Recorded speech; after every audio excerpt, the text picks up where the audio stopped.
Welcome to the Home Business Podcast with Richard Captain Henderson, publisher of Home Business Magazine, and Sherilyn Colleen, managing editor. This how-to show helps you successfully operate your home-based business. Greetings and welcome to the Home Business Podcast. I'm Richard Captain Henderson, your skipper at Home Business TV. I'm Lynn, your co-host. Let's gear for seeing get underway when Amazon CEO Jeff Bezos' high-profile divorce went public earlier this year. It wasn't the divorce itself that made headlines, but what was going to happen to his business empire. While the home business owner doesn't have much in common with the world's richest man, the steps and strategies Bezos took to navigate his own divorce are not all that different than what all business owners should do. In a home business, both spouses have likely worked very hard to build up the business, and you don't want it to suffer during a stressful and complicated divorce. To help our listeners navigate when there's trouble in paradise, we talk with Brian Parker, a co-founder of EP Wealth Advisors. So greetings, Brian Parker. Welcome to the Home Business Podcast. Say hello to our listeners. Hi there. Hi, thanks for coming on our show. How's it going in beautiful Southern California? Is it Hermosa Beach? I'm right around the corner. That's where I live, but I commute a few minutes away. Oh, cool. Yeah, it's a great, inspiring place. We talk about when people call from the ocean, when you like breathe in the salt air. Is it inspirational? Yes. It's distracting sometimes. Sometimes. But, I'll roll down the window here. Mm-hmm. Brian, what's the first thing a business owner facing divorce should do? I would say get organized. You know, you have to have all the information in front of you. So I would do a profit and loss statement. I do a balance sheet on the business. I do the same for your family. Focus on, what do you need?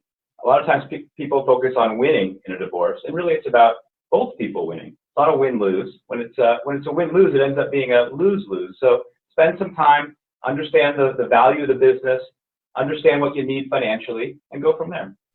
So I guess it's kind of, there's a lot of details with the business, and sometimes you lose track of them and you're not really keeping up with things, but it helps to just be organized going into a stressful situation. So you have, like we said in the military, you have a good status of where things are, and that, that helps to alleviate some of the stress and complications.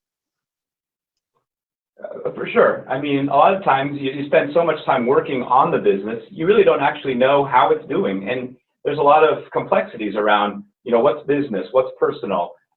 Ultimately, the business is funding the personal lifestyle. And so trying to peel that all back and understand what is the business doing for me, what do I need the business to do for me going forward, and take it from there. Yeah, I know what you mean. Sometimes you just lose track of it. It's like I don't even seem like I know what the business is making till I go over the accounting with my accountant. And so Right. It sounds like that's the first order to get organized like this. Well, Brian, what issues can complicate divorce in business the most, such as double dipping or lack of a prenuptial agreement? Sure. I would say a couple things. One is illiquidity. A lot of times the business is everything. And so if you're trying to divide an asset where there's no additional assets to buy, it's difficult. Obviously, another one is always, the spouses just simply don't get along. And so how do you have a partner in a business 24/7 when the emotional connection is just gone? The other one I would say is what I mentioned before, which is trying to back out the cell phone, the health insurance, the entertainment, the travel, and trying to peel that back and divorce to get a little complicated. So I imagine part of the problem is you're running a smaller business. It may kind of just be covering the expenses for the spouse or their family or whatever, and so then it gets complicated to what revenue's going to be given up in a divorce. How would you pay alimony, and how do you put value on assets? Just the actual hard assets by what revenue is coming in. And then I guess that just kind of complicates it when the business is smaller like that. For sure. I mean, there's just a lot of complications. The complications will be even greater if the business was started before the marriage or during the marriage. And, was there evaluation done at time of marriage? Was there a discussion of a postnuptial and how the unwind would look? And if we're going to work together, what are the roles and responsibilities of each person? All those things are really important. Now, Brian, what would a business owner do if both spouses wish to run the business post-divorce? And have you ever seen this arrangement work? It can. I mean, at that point, it's basically like two friends, hopefully, or two partners coming together. And so it needs to be treated as such. A lot of times when you have spouses, you don't have a lot of the same documentation needs, a buy-sell agreement for one, or just those roles and responsibilities lined up. So you know this person is responsible for this and this the other. And also, just if it doesn't work, what is the unwind? Just put it on paper. A lot of times none of that has been done when you're operating a business as husband and wife. Yeah, I'm just seeing like one of the problems is so many small businesses, you keep hitting this point, and it's a good one, that there's just a lack of like documentation and structure and processes and procedures. You know, you kind of run it as you're running it. And then boy, when you're pulling things apart, then that just gets tricky. It does, because nobody goes into a business thinking about, who's going to have it after, post-marriage. This is an exciting idea. Let's go into business. Let's work hard. Whether it's both people involved or just one. And, the thought of, well, if this doesn't work, how will I value it? How will I unwind these expenses? How will we decide if we want to work together? I think it all kind of hits home when, unfortunately, the marriage is failing. Well, Brian, how would you advise a client in a situation where one of the spouses owned the business pre-marriage and started the company on their own? Yeah, I mean, in a perfect world, right? We understand what that business was worth pre-marriage. Pretty simple. Then you know what the value was then. You know what the value is in the future, and you can have a conversation.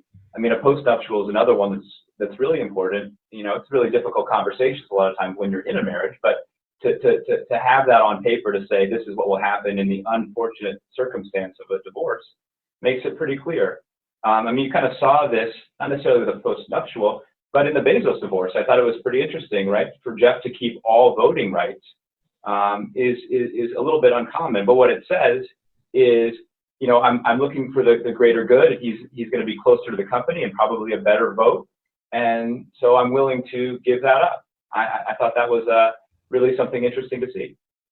You talk about that term of a postnuptial. Is that, somebody's got to kind of step in and help referee that? Is like yourself as a wealth advisor, or would that be an attorney or just an independent party to help facilitate a postnuptial? Yeah, ultimately it's going to be an attorney, but this is all about conversation, right? Whether it's in a marriage or and the pros and cons of having these conversations up front just gives clarity. It is difficult a lot of times when you talk about a discussion, whether it's prenuptial or postnuptial, although you are seeing the numbers go up as it relates to postnuptial and prenuptial. I think people understand that it's just easier, not that you're saying that you will get a divorce, but this business is important and the health of the business is important. And the way to make sure that the business will continue in a successful manner is to have transparency. Brian, what are the key things you tell clients to make sure that their business doesn't suffer during or after a divorce? Yeah, it's what I said before, which I believe wholeheartedly, which is focus on a win-win. Focus on a situation where both parties have a successful outcome. A successful business helps everybody. You always worry that somebody gets so focused on harming the other because it's an emotional situation, but nobody wins there. So come up with this is what I need. And a lot of times people actually haven't spent the time to know what they need. They just think that they want more, or they want to win, or they want to harm this other person because it's a tough time. When really if we spend a lot of time on lawyers and time and harming each other and harming the business, the ultimate winner there is nobody. I see almost kind of like a parallel when, you hear a divorce and there's young children involved, to keep focused on the kids, what's in the best interest for the kids. It's kind of the same thing here in the business. The business is a kid. Yeah. Ultimately, right? This is something that in many cases is very emotional. You mentioned at the very beginning, which is true, how much time you spent to get the business to where it is, the emotional distress, ups and downs of business. Having a small business is not easy. It can be very challenging. And the thought of somebody else harming it in some way, or the dissolution of the marriage harming, your future cash flow, and you put so much in, can get you to a place where you do things that really are going to harm everybody. And so take that step back, sit down, figure out who's going to do what. Can we work together? If not, how do we split the assets? Do we have enough? Understand that just taking big picture at that time is going to be helpful for everyone. It's hard to do, though. It really is. I just got a funny thought here. In your experience, has you ever anybody, business owners, like started to go into divorce, and they started off with this discussion, but then by communicating and talking with each other, they ended up calling off the divorce and the marriage got better? I was wondering if you ever saw that happen before. Yeah, I don't know that has happened, but I will tell you, a lot of times the relationship gets a lot better. Yeah. Sometimes people just aren't good together as it relates to marriage, but they can be good business partners. They have different skill sets, and the business succeeded because of those skill sets. And they both need that income, the asset to provide for their future retirement. And so if they can look beyond we're not good partners as it relates to marriage, and we can do a good job together, and then all of a sudden, they haven't necessarily gotten back together, although I have a couple that seem to be doing quite well. I'll give you an update if that ever happens. But ultimately, it's always good to see. Ultimately, people being upset and angry and just bitter is tough, especially when there's kids involved. You want to have that open dialogue. Well, Brian Parker, this has been a great discussion on navigating divorce as a business owner. Do you have any final points you'd like to share? The one I always say is be positive. Life is very cyclical in many ways and can be difficult, and this is a trying situation. And divorce is not the end, right? It's in many cases a future where both are going to do better. And so let's try to find a place where keep the business going, keep the relationship going, and everybody have a future, maybe apart, but still a good one. So thank you so much for your time. Yeah, thank you so much, Brian Parker. You've been such a great guest. Thank you.